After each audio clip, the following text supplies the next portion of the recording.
Hola, ¿cómo están? Bienvenidos. Esta es otro episodio del ciclo Eduardo Ledesma Pregunta. Y en esta ocasión vamos a recibir a una colega, una periodista, pero además economista, María Cristina Totti Iglesias. Así es, Iglesia. Iglesia, perdón, sí. Nos ponen siempre la S, así que ya, como dice una prima, tenemos que ser Iglesia sin S al final, ya, todos juntos. Está bien. Gracias por venir, porque, bueno,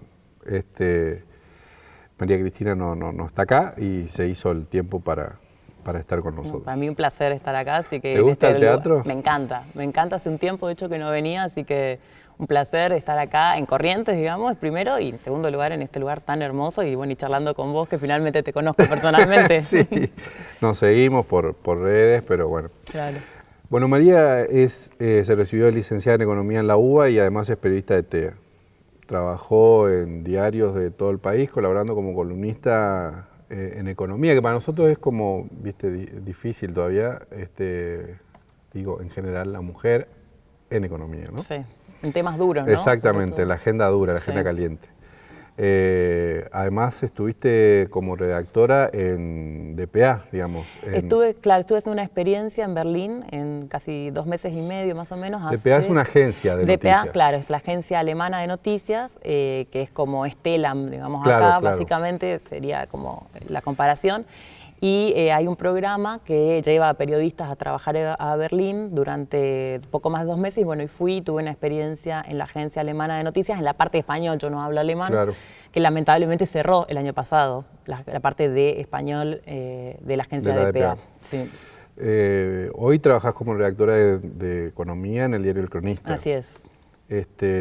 También fuiste columnista radial. Sí. Trabajé en ámbito financiero también, 10 años. Y lo último, digamos, y como muy interesante, es que diste un taller de economía en Anfibia, ¿no? Sí. Anfibia es digamos que, sin serlo, es como una escuela de periodismo, ¿no? Tiene un montón de talleres y bueno, además de ser una revista muy interesante por el tipo de crónicas que hacen, tienen talleres todo el tiempo, de manera constante. Periodismo de alta calidad, digamos, sí, ¿no? Sí. Bueno, pero esto es lo que haces. Sí. ¿Quién sos? Bueno, yo soy correntina, viví acá hasta los 21 años, hace 19 años estoy en Buenos Aires. No sé, soy una persona apasionada del periodismo, de la economía, apasionada por mis hijos también. Tenés 3, ¿no? Tengo 3 hijos chicos. Me encanta viajar. Una persona muy inquieta, no sé, con un costado social también, que creo que fue lo que me llevó a estudiar economía en realidad. Porque si bien siempre la economía se relaciona por ahí a lo más duro, ¿no? Y si bien tiene que ver más con números, en realidad la ciencia económica es una ciencia, la economía, mejor dicho, es una ciencia social. Bueno, naciste, te criaste un rato y ahora te estás malcriando en otro lugar, pero ¿cómo es tu relación con la provincia aún hoy?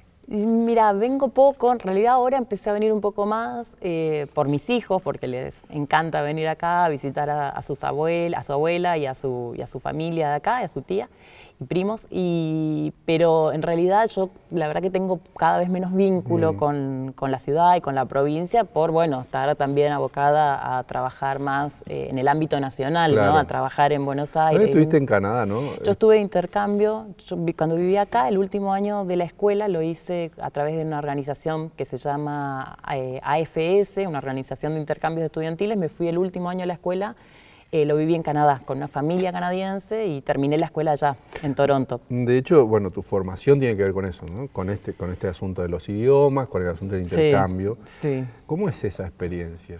¿La del intercambio? Sí, ¿qué te dejó? ¿Qué puedes aplicar? ¿Cómo te relacionás a partir de esa experiencia? Y mira, yo creo que hay una cosa muy importante con los intercambios que es clave, que es cuando vos tenés 17, 18 años, un poco menos a veces, que es una edad donde todavía uno está muy permeable a introducir cosas diferentes. Y digamos, cuando uno vive con una familia de otro país, en mi caso de Canadá, pero uno puede ir a otros países y demás, terminás viviendo y adoptando esa cultura como propia. Para mí Canadá es mi segundo país en el mundo. O sea, yo viví ahí, cantábamos el himno, cantábamos, o sea, en la escuela, porque bueno, iba a la escuela, tuve que leer Shakespeare, tuve que, o sea, un montón de cosas que hacen los chicos regularmente ahí. Y entonces como que llegás a jugar de local, ¿no? Un poco en ese momento. Y ves el mundo desde ahí, ves la Argentina desde ahí. Y también empezás como a tener más una idea global, ¿no? De cómo... No sé, ahora, no cómo funcionan las cosas realmente, pero bueno, otra visión, te abre mucho la cabeza en ese aspecto. Y esa mirada, hoy, ¿te sirve para las relaciones humanas, para tu trabajo profesional? ¿Te sirve para qué? Para todo, para todo. A mí me parece que una de las cosas que desarrollas mucho cuando vas de intercambio es la empatía, ¿no? Esto de ponerse en los zapatos del otro, ¿no? Y eso me sirve mucho para las relaciones humanas. Y el trabajo nuestro, que también es mucho de relaciones humanas, porque finalmente estás trabajando todo el tiempo con personas. Exactamente. Entonces, también mucho para el trabajo. Y después el idioma, obviamente, que también, digamos, aprendí inglés ahí, hablar casi, digamos... Perfectamente. Sí, después, bueno, perdí quizás un poco con los años, pero ahí lo hablaba de manera constante. Entonces, pero vos tenés inglés, también hablas francés. Hablo un poco de francés y un poco de portugués, sí. ¿Por qué no se enseña periodismo? ¿Por qué se enseña muy por arriba periodismo económico? ¿Vos decís de periodismo económico? Económico particularmente, economía. Y quizás porque viste haya que un está poco en la currícula, Sí, pero... sí, está... quizás a veces no hay mala intención y no hay buenas personas que lo transmitan, pero creo que a veces también hay cierto egoísmo en tratar de mostrar como que la economía es algo difícil, ¿no? Algo que solo entienden los especialistas.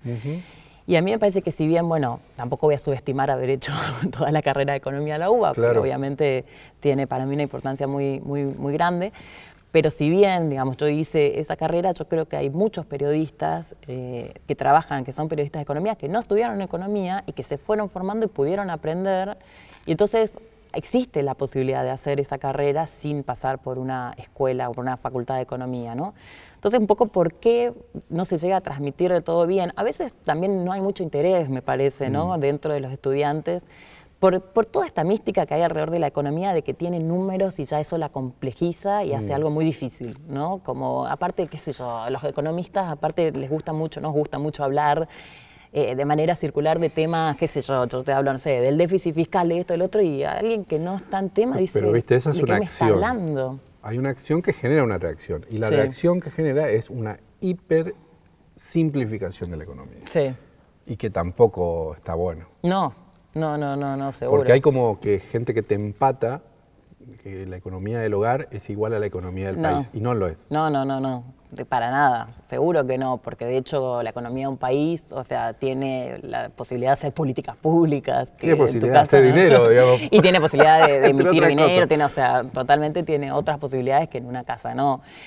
Esas son simplificaciones ya demasiado, ¿no? Llevadas a un extremo, me parece que no va. Entonces, ¿vos crees que es un poco desinterés por entender estos fenómenos complejos? Porque ciertos fenómenos. Yo creo que hay interés, pero cuando parece más complejo, ahí, bueno, no hay como cierto freno de decir, no, quizás, pero tampoco podemos echar la culpa al que no lo entiende, digamos, y al decir hay desinterés por esto. Me parece que es el trabajo de justamente, de hacer que se entienda. De hacer que se entienda. Y la sensación que yo tengo siempre es que la economía siempre tiene esta cosa de es muy difícil de entender. Entonces tratar de llevarlo, bueno, digamos, que se entienda. Profesora, ¿qué es el presupuesto? ¿Cuál es el alcance de un presupuesto? Digamos, porque básicamente es como el punto la ley de de leyes, y por algo se le dice, ¿no? Un poco esta cosa de ley de leyes, porque la verdad es que vos cuando lees el presupuesto de un país, es el presupuesto de Argentina, que se vota, se tiene que votar para el 15 de diciembre de cada año y se tiene que presentar para el 15 de septiembre, cuando lees tenés toda la información básicamente de cómo va a transitar la economía de un país el año próximo.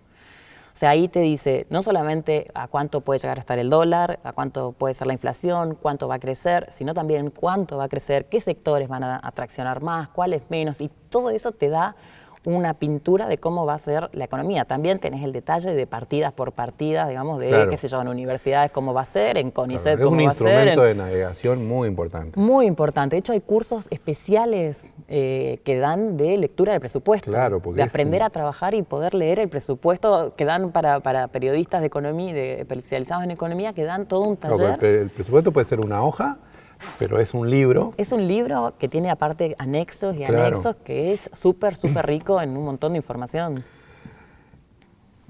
¿Quiénes leen los diarios económicos, según vos? ¿Para quién escribís? Cada vez más difícil, porque en realidad ahora que se está leyendo tanto por web, de hecho yo trabajé siempre en diarios especializados. Claro. Y antes siempre se pensaba, bueno, es bien una cosa más de nicho. Y ahora en realidad, si bien vos tenés un perfil de lector que se supone que es un poco más especializado y que está buscando esa información en estos diarios especializados, en realidad al escribir en un portal de internet, estás escribiendo para un público mucho más generalizado. ¿A quién le conviene seguir sosteniendo esto de que la economía es complicada, que no es para mujeres o lo que sea, ¿no? Que es una cosa dura? ¿Por qué esa separación? ¿Por qué se intenta también en algunos casos banalizar de la economía, ¿no? Y por qué en todo caso también la hipersimplificación? ¿Qué intereses operan ahí?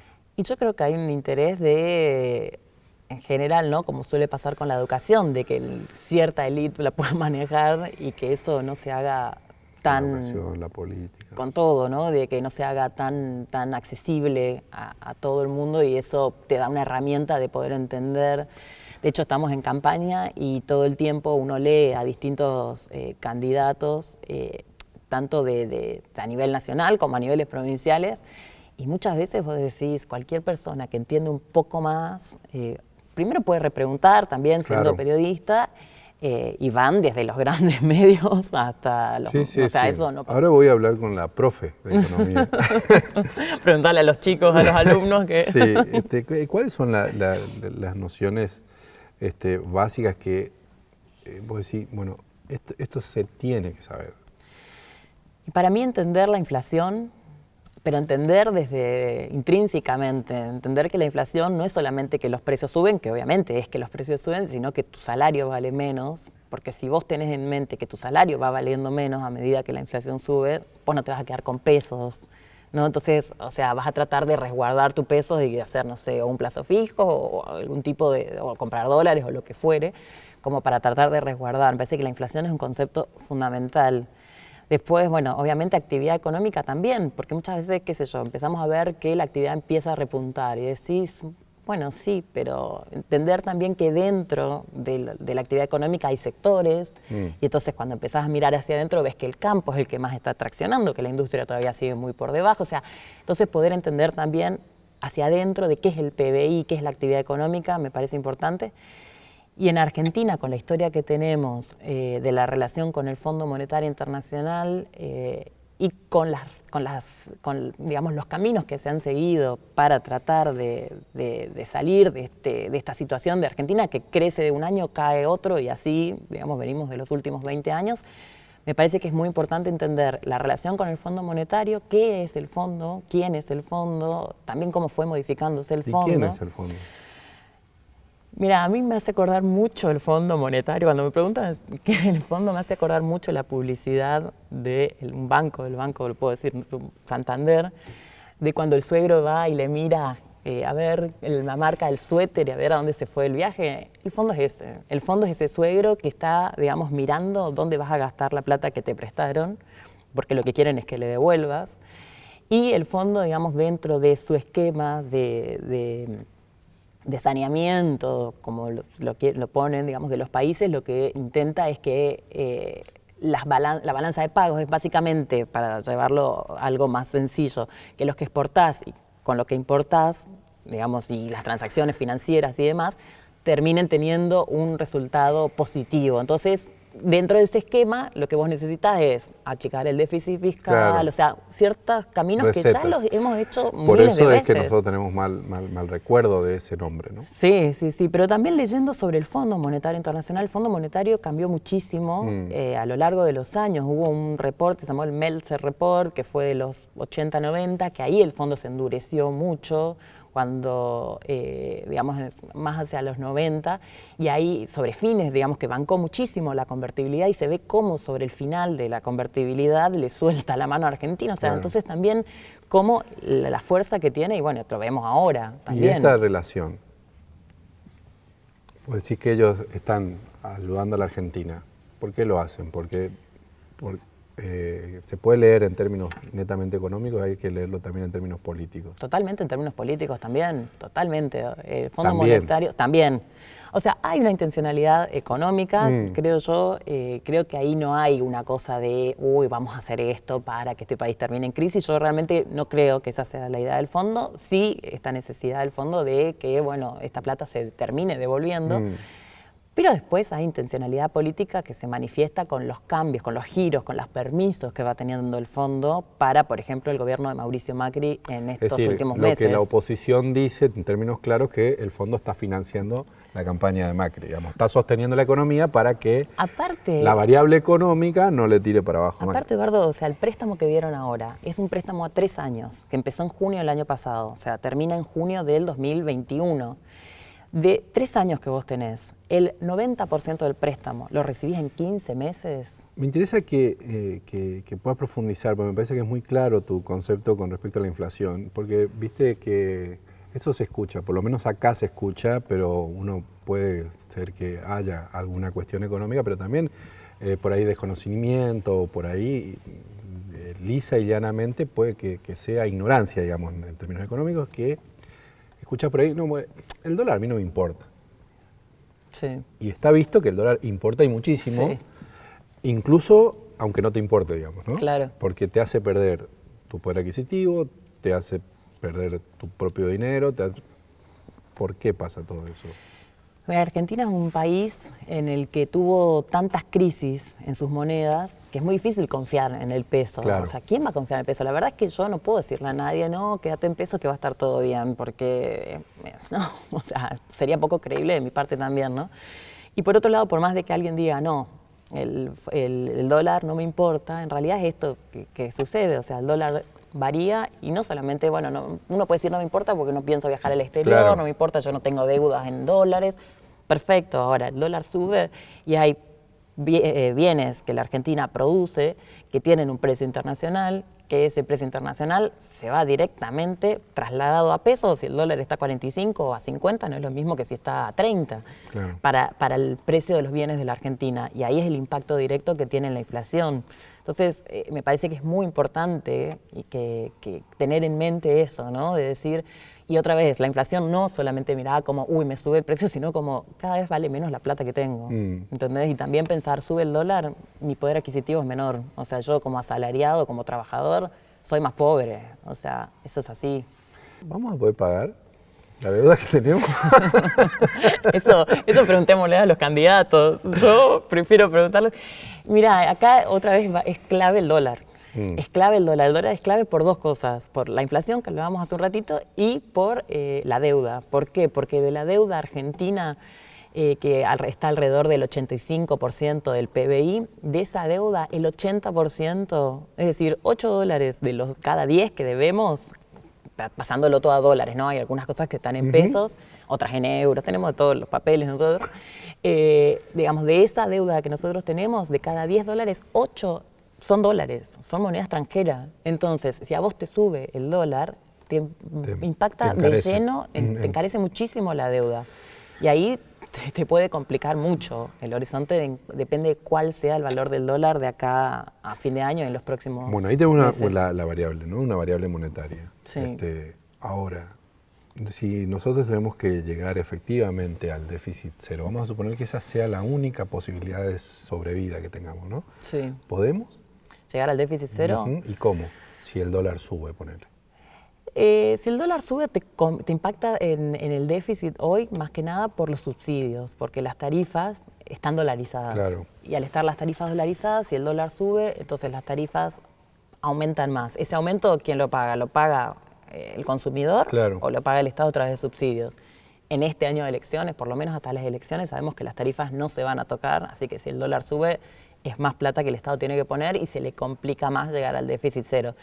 La verdad es que cuando uno mira los números fiscales, llegar al déficit cero este año está siendo complicado, sobre todo porque hay ciertos gastos que son muy difíciles de bajar, porque es imposible bajar los salarios, bajar los sueldos, y no es que yo lo quiera hacer, o las jubilaciones, sino que es muy difícil cambiar la estructura de un Estado cuando ya tenés poco para Para achicar. tocar, claro. O sea, tenés poco para tocar. Por eso que caemos siempre, generalmente, en los mismos puntos. Los ¿no? mismos puntos que te llevan, que en realidad es un poco... Que también te llevan al mismo lugar, digamos. Que te siempre. llevan al mismo lugar, es como, es tan triste, digamos, tener esta sensación de la economía del día de la Circularidad, marmota, ¿no? claro. O sea, de otra vez lo mismo, otra vez lo mismo. ¿Cuáles son, según vos, o según lo que hayas visto, leído, estudiado, nosotros tenemos alguna posibilidad de poder salir de esta matriz circular viciosa, digamos, en tanto y en cuanto somos país emergente? ¿Por dónde va la cosa? Es tan difícil eso. Yo, de hecho, es la pregunta que más suelo hacer cuando consulto a economistas, porque realmente me impresiona, me sorprende cuando uno mira gráficos de cómo fue la evolución del PBI de Argentina o de la inflación, o esta cosa de tratar por ahí de subestimar, ¿no? Que Macri dijo hace unos meses, bueno, la inflación fue el 62,5% en los últimos años, sacando la hiper en promedio, como diciendo, vamos, Sí, no es tenemos nuestra, inflación claro. alta. Sí, seguro. Tuvimos una inflación altísima en supuesto. la Argentina muchísimos años, pero hoy la inflación en el mundo, en general, en los países, no es alta. Entonces, ¿por qué en la Argentina sigue siendo alta?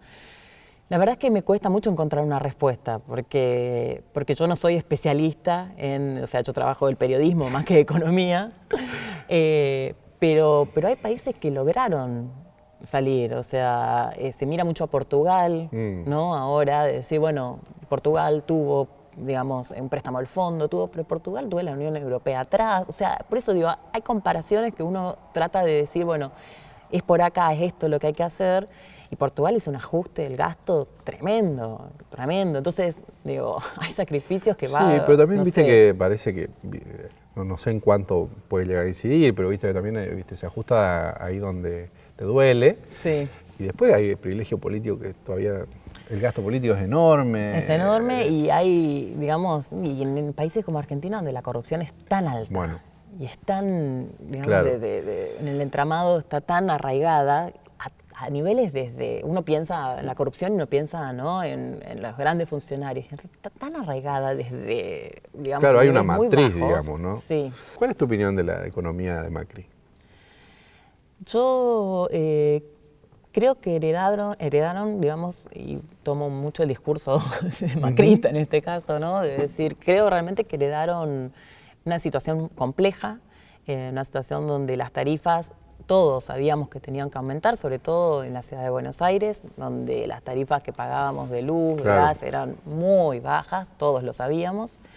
En ese punto, por ejemplo, ese era un punto. El otro punto eran los controles en el mercado de cambios, que también era algo que ya se veía que no podía ser, porque esos controles vos los podés poner por un tiempo, Claro. pero ya cuando se hacen demasiado prolongados empieza a aparecer cada vez más mercado negro, lo que veíamos, los Claro, arbolitos, el dólar blue. exacto.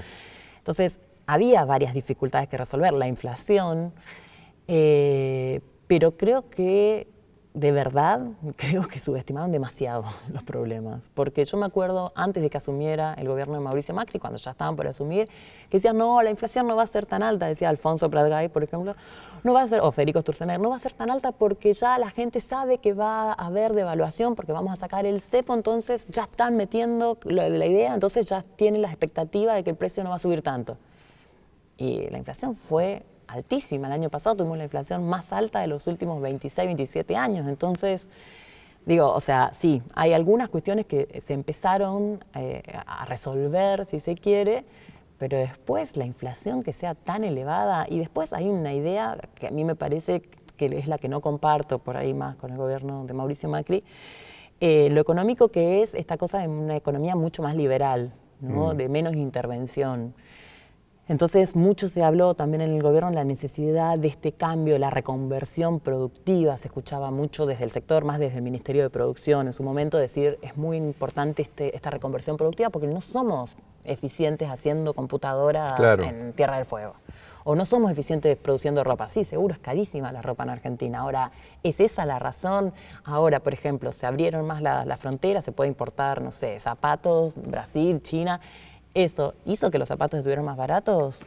Por supuesto que no. No, y en realidad, y mientras tanto, las pymes que estaban produciendo acá están cada vez más destruidas. Entonces, ahí es donde me parece, mi crítica principal va sobre todo en esa parte, digamos, de que no bajaron la inflación, de que la pobreza subió, o se mantuvo al menos, y no bajó para nada. el punto del ideario, ¿no? De esta cosa mucho más liberal que me parece que terminó destruyendo mucho el sector industrial argentino, que sí, no es competitivo, pero en general en ningún lugar donde hay derechos laborales es competitivo. O sea, tenés China o tenés Bangladesh, donde prácticamente los derechos laborales no existen y no puedes competir contra países que son así. Ahí hay gente que no sabe, pero tiene intenciones de saber. ¿Qué libro le recomendarías, digamos, a un principiante o, si querés, a un avesado que quiere profundizar lo que tenga, lo que se te venga, digamos, a la mente y que nos puedas ayudar a encontrar ese material para entender un poco de economía? Es que uno solo es muy difícil. En realidad, algunos que estuve mirando ahora hace poco por el taller, bueno, el de Blanchard y Pérez Henry es un clásico de macroeconomía que explica temas de macroeconomía, creo que de manera bastante sencilla. Hay un manual también de finanzas públicas que se llama La economía del sector público de Stiglitz, de Joseph Stiglitz, que es muy bueno. Y después me parece interesante también tener en cuenta la relación con el Fondo Monetario, y ahí no me voy a acordar ahora, pero bueno, es de Capital Intelectual, un librito muy chiquito que escribieron unos economistas en la anterior etapa con el fondo. Bueno, ahí también hay algo interesante de economía y de la relación con el fondo, que yo todo el tiempo la traigo porque realmente vos lees la relación con el fondo de los últimos 30 años y entendés mucho lo que está pasando ahora, porque es muy parecido en muchos aspectos. Finalmente, ese verde, ¿qué es? Este verde para mí es muy importante y me lo puse especialmente y sobre todo acá en Corrientes, donde creo que es importante cambiar bastante más la mente de que el verde, la importancia de la legalización del aborto no es una cuestión de si a vos te parece bien abortar o no, no es una cuestión individual, se trata de una cuestión de acceso al derecho. Se trata de una cuestión de que la persona que desea abortar lo pueda hacer en un lugar que no sea penalizado, que sea un lugar higiénico, que lo cubra la salud pública y que sobre todo que esa mujer no muera en ese intento. Entonces me parece que es una cuestión de igualdad de derechos. O sea, acá y en todos lados se da mucho la discusión de no, pero abortar es matar. Esa es otra discusión. Esa es otra discusión donde cada uno tiene sus principios y donde uno podrá estar de acuerdo o no. Yo creo que ninguna mujer que desea abortar lo hace feliz, lo hace, ay, sí, voy a abortar, ya está, listo, chao. Me parece que debe ser una cuestión muy, muy difícil de decidir, pero sí me parece muy importante el acceso al derecho, porque esto simboliza, digamos, el acceso a otra cantidad de derechos para las mujeres. Entonces me parece que es re importante que se dé en la Argentina la ley del derecho al aborto. Muchas gracias. Gracias.